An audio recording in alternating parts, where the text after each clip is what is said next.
Okay, today we are going to be talking about the Eastern Woodlands.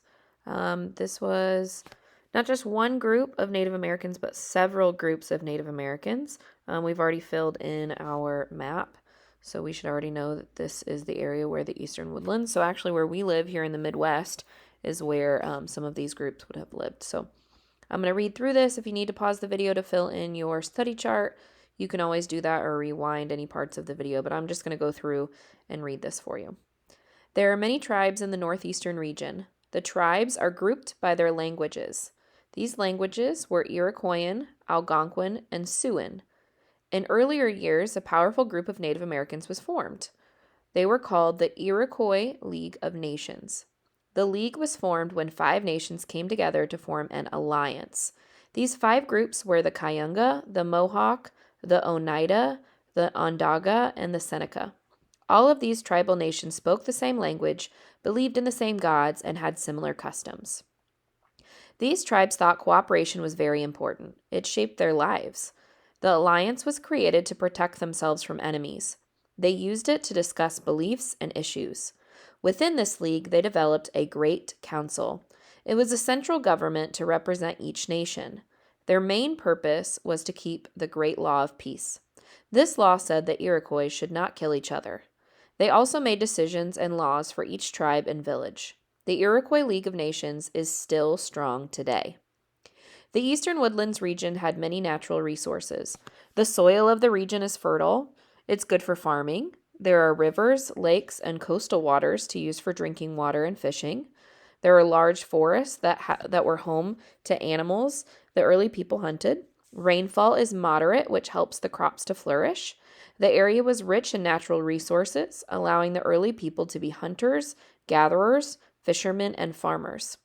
In the eastern woodlands, there are a wide variety of animals to hunt. Animals roam through the vast forest. They often migrate along the rivers and streams. Some animals commonly hunted in this area in the earlier days were bear, deer, raccoon, rabbit, and elk.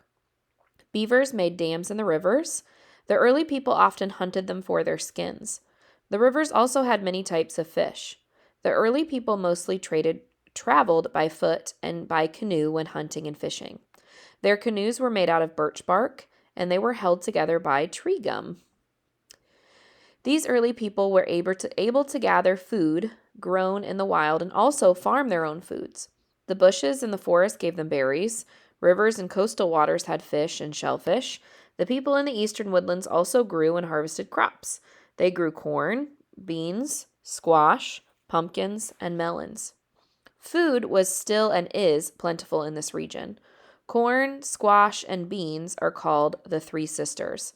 When grown together, they thrive and are better for the environment.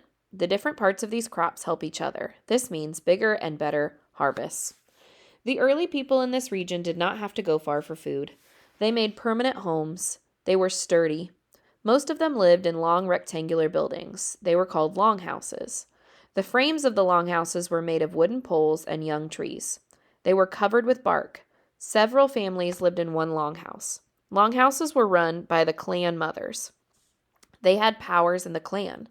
They were responsible for choosing tribal leaders. Today, clan mothers still have big responsibilities. They work with the chiefs to make decisions for the people. They help decide when ceremonies begin. Other early peoples lived in smaller homes called wigwams. They had wooden frames and were covered by woven mats and sheets of birch bark to form a dome shape. The people of the eastern woodlands have many traditional beliefs and customs. Some of the traditional ceremonies use masks, dances, music, and face paint. The colors of face paint have different meanings. They have a faith keeper. This person must uphold the customs and values of the clan. One of these beliefs is about spiritual being called the peacemaker. He was a messenger who brought the message of the great peace. According to a tribal member, it took a long time to change the minds of the early warriors. Another custom is making wampum belts. The belts are made by stringing shells together. One Wampanoag member feels that he connects to his ancestors while collecting the shells. Then he lights a fire to give thanks. He prays to the Creator. The belts are used in several ways. They are used for tribal ceremonies and telling stories. They are also used as treaties between tribes. It empowers that person to show the belt as a representation of the people. The early Eastern Woodlands people were skilled at war. They fought with other tribes. They fought Europeans. One of the weapons they used was a tomahawk. It's a small axe that can be thrown. They also used bows and arrows. The Mohawk Nation was where the Mohawk hairstyle came from. They believed the hairstyle scared enemies during war. The Mohawks would pull or pluck out their hair. They did not shave it like we do today. It made them look fierce and frightening.